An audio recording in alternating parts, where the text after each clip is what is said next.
Good morning, folks. Everything new under the sun.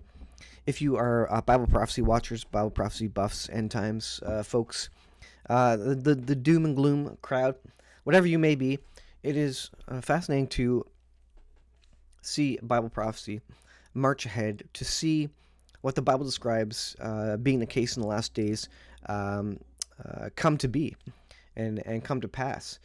And one of those things is global government, global control, and really the removal of sovereignty and of freedoms, because all these things, the Antichrist is going to want total control. The Antichrist wants to be God, and so he wants to, if he can get total control from humanity, that's his understanding, I guess, of what it is to be God, to control people, to manipulate them, to be all powerful. And so he's going to try to do that on earth, and he knows his time is short. And the 7-year period will, at least 3.5 years, will be a period where he has total control, total economic control, total control in terms of the peace or lack thereof, and everybody gives up their sovereignty to this Antichrist and to this world government, and that's what the Bible describes as coming. And one of those items is a way to track people, so that if you don't comply, they will be able to shut you down, shut you out of the world economy.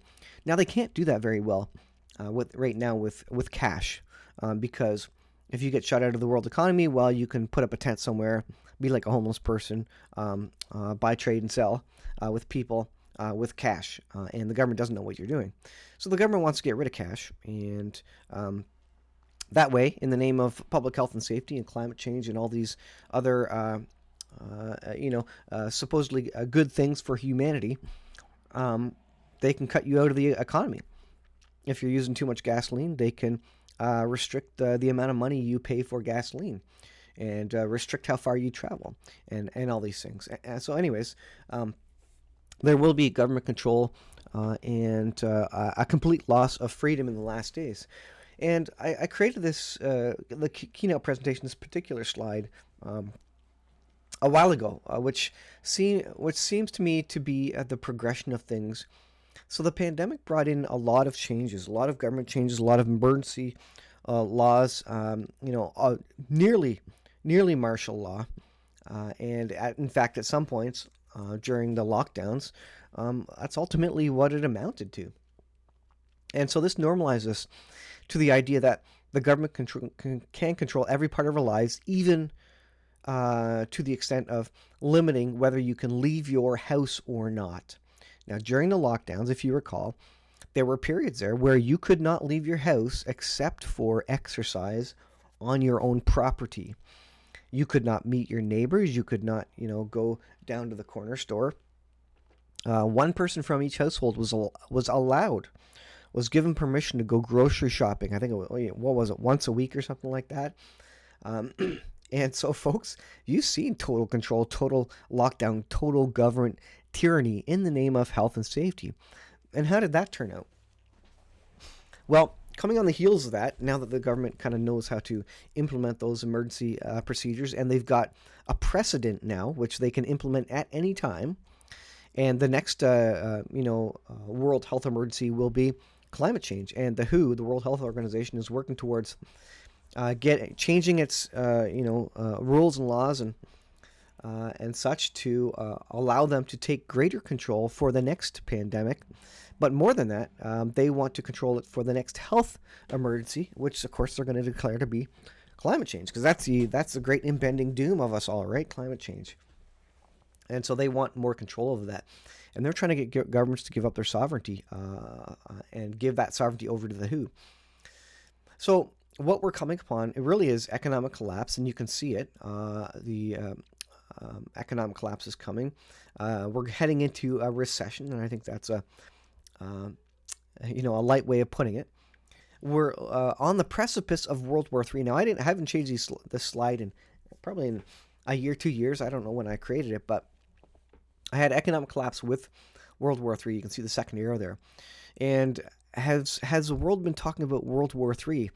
Absolutely, it has, and one causes the other, and it's hard to say which causes which, but one will ultimately trigger the other, and they're going to be totally combined and correlated.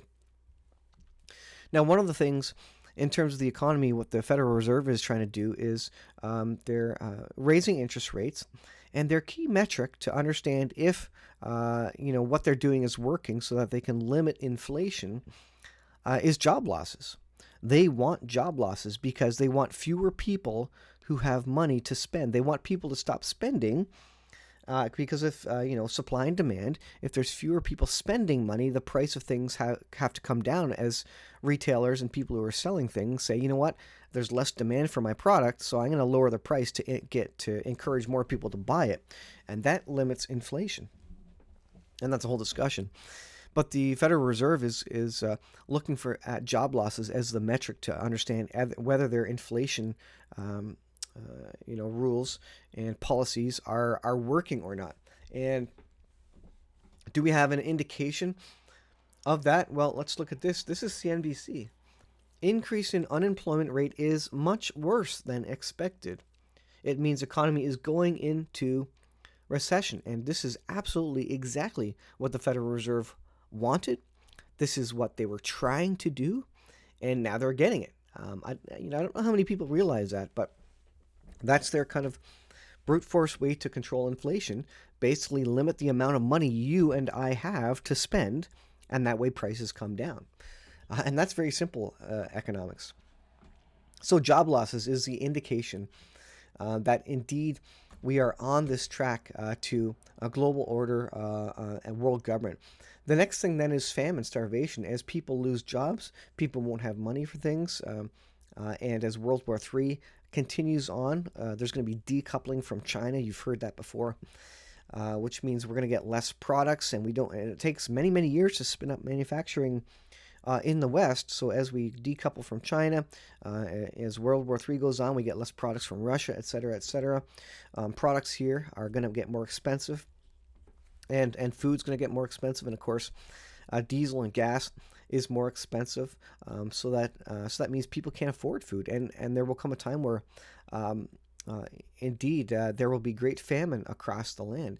And this is all part of what the Antichrist is going to come in to power at the time of great famine, great economic collapse in World War III. He will come in and say, look, I'm going to be your savior. I'm going to save you from this. We just have to accept a new world currency. We have to reset the economic system because this system is not working. It's debt-based, and we've basically created as much debt as we possibly can. We've kicked the can down the road far enough to solve all the world problems. Everybody's going to take a mark on their right hand or forehead. And by that, we can track people, we can manage how much money people have, and make sure there's equity and equality between people so that everybody has the same amount of goods and same amount of money to buy the same amount of food.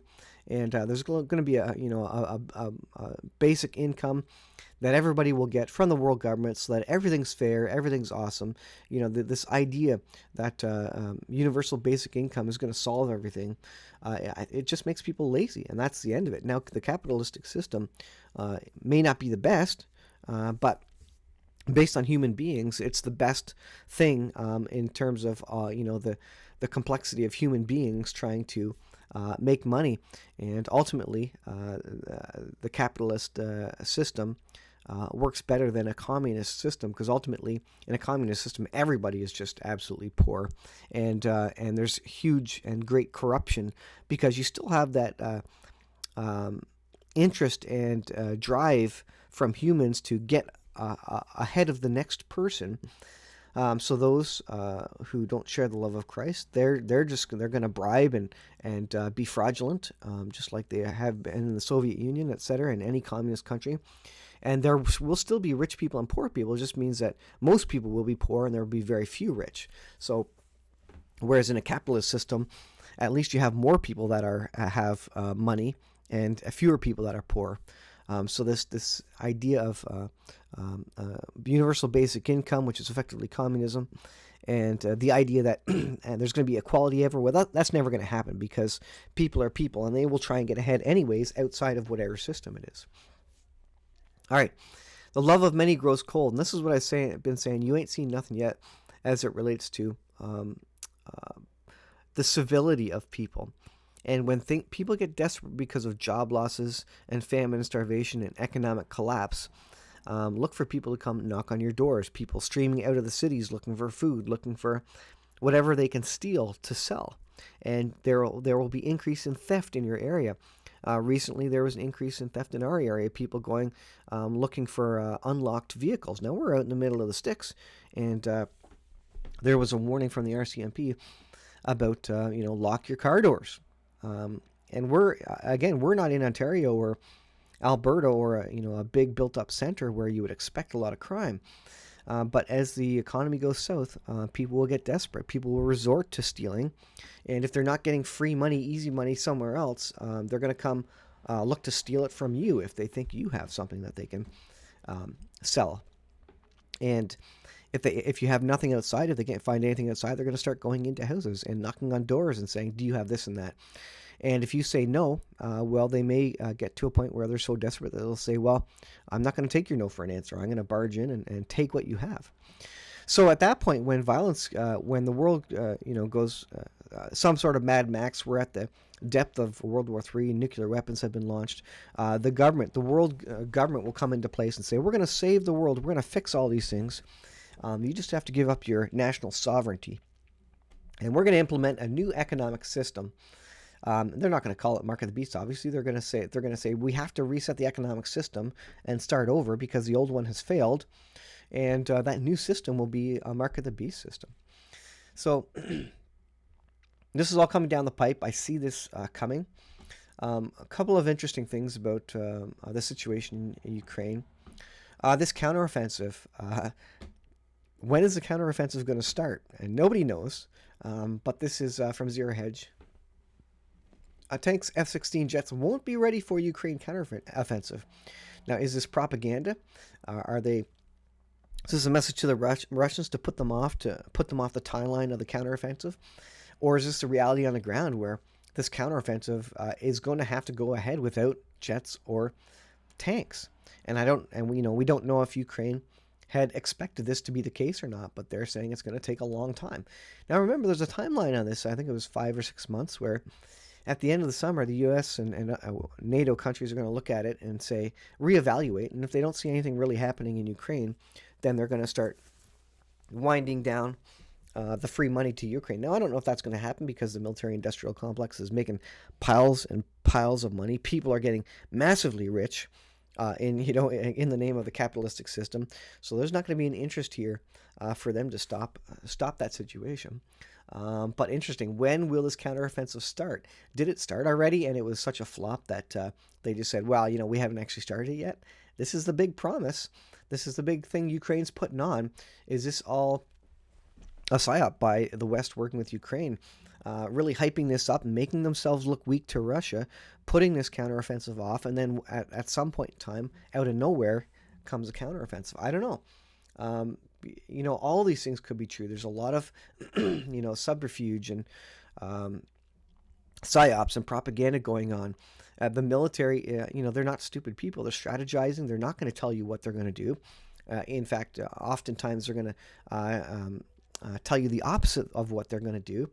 And militaries know that. And so this could mean the opposite. Maybe that indeed means that they will shortly have tanks and F-16s for the counteroffensive. I don't know. But there's probably multiple layers of subterfuge going on there. Now, as it relates to the last days, government control, Mark of the Beast, that is all going to be implemented at a time when the world is in its worst state. And is the world marching towards authoritarianism? Here's Zero Hedge's non-Christian website, of course, seeing that across the world we are moving there. Authoritarianism keeps surging in Western, quote-unquote, free democracies. They're tending and trending towards basically socialism, and then from socialism on the way to communism. That's ultimately where Western societies are going. As we're losing our freedom and people are giving up their freedom because they want the government to do everything for them. They don't want to take their own safety, their own well-being into their own hands. And so the government is doing it for them, taking away their firearms. That was a video done by the Canadian Prepper CCFR with the CCFR. And the gun rights in Canada are going down quickly. We are quickly losing our gun rights. In the last couple of years, they're going down fast. If the government doesn't change to a conservative, we're gonna lose. All we'll have is some low-powered 22s or something, and maybe some single-barrel, single-action shotguns. All semi-autos are gonna be gone. Remember, they want to get rid of all your guns because the government is trying to do what the people are asking it to do, and what the people in the city centers are asking it to do is to government, please protect us, please do everything for us, please pay our paychecks. And so what does the government do? They're getting rid of all weapons that may limit the security of people, at least in their eyes. Of course, the criminals don't follow any laws. So why adding laws? Why does adding laws make people think that criminals are going to all of a sudden start following the laws?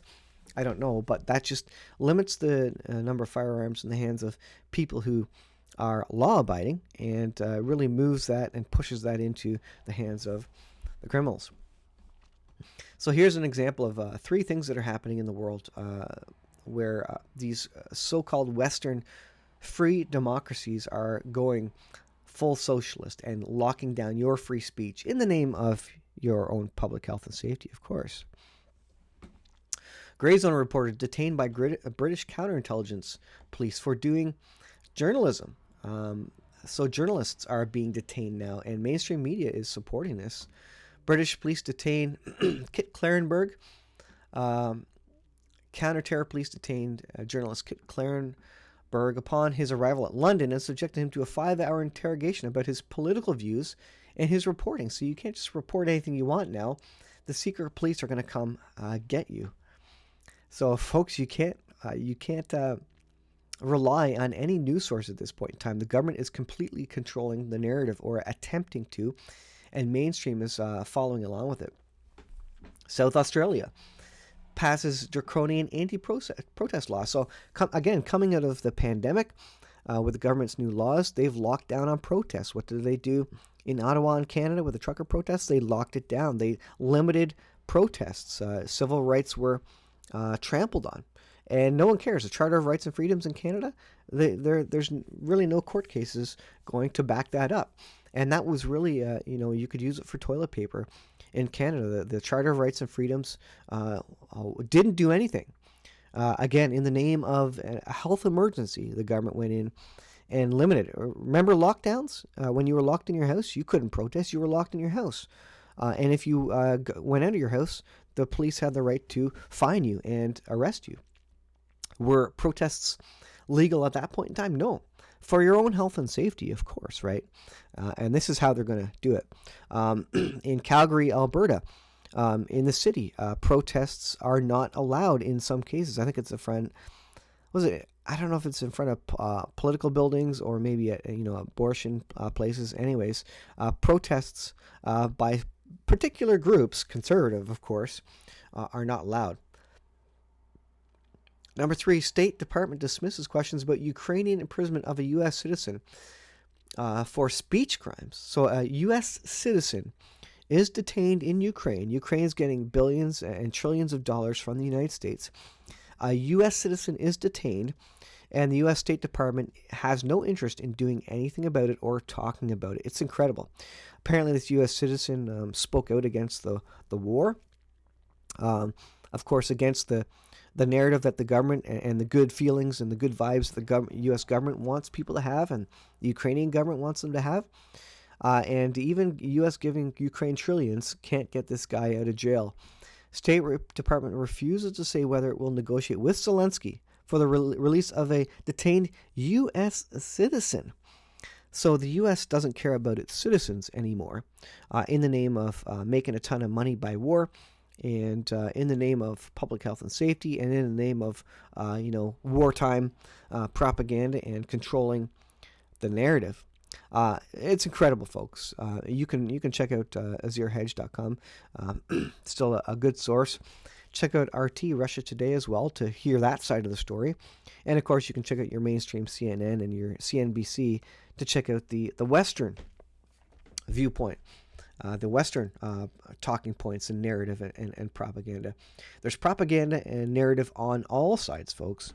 And as we get further into the last days, it's going to be hard to know what the truth is. Where is the truth? But ultimately, we are going to full authoritarian control. That article is correct. From Zero Hedge, the Bible described that it was going to happen in the last days, and it has to happen in order for the government and the Antichrist to implement a mark of the beast worldwide and really lock down the economy to only people who, bow down effectively and worship the Antichrist figure at that point in time. So we're headed there. The nation's laws are getting moved and put in place for the deployment of this. And there's never been a time like this where our freedoms have been trampled on. And it's all going to come out of public health and safety. If we go into World War III, what a great excuse to implement a new world currency and implement, propaganda laws, limit protests, because that's what they do in war. And they also push propaganda narratives in war, again, to keep people on the same page, to keep the morale up. They limit information. That's just what they do. Go look at World War II, World War I, what the information was on the ground. You didn't necessarily hear the truth. You heard what your government wanted you to hear. And part of that is because the government wants to control the citizens and not have it get out of hand or there to be civil war or something. Again, it's always in the name of your own health and safety, the health and safety and the good of the country. And that's what you hear. And so this is all adding up to what I see as the 7-year period starting shortly. It hasn't started yet. And I was surprised. All these things are slow going and slower than I think they are. But I think everybody kind of sees the move toward world government and the locking down and the limiting of your rights and freedoms in the name of, the global economy, the global citizenry, and making it, a small world, making a global country, if you will, or a global citizenry. So thanks for watching, folks. I'll leave it there. We will see you in the next video.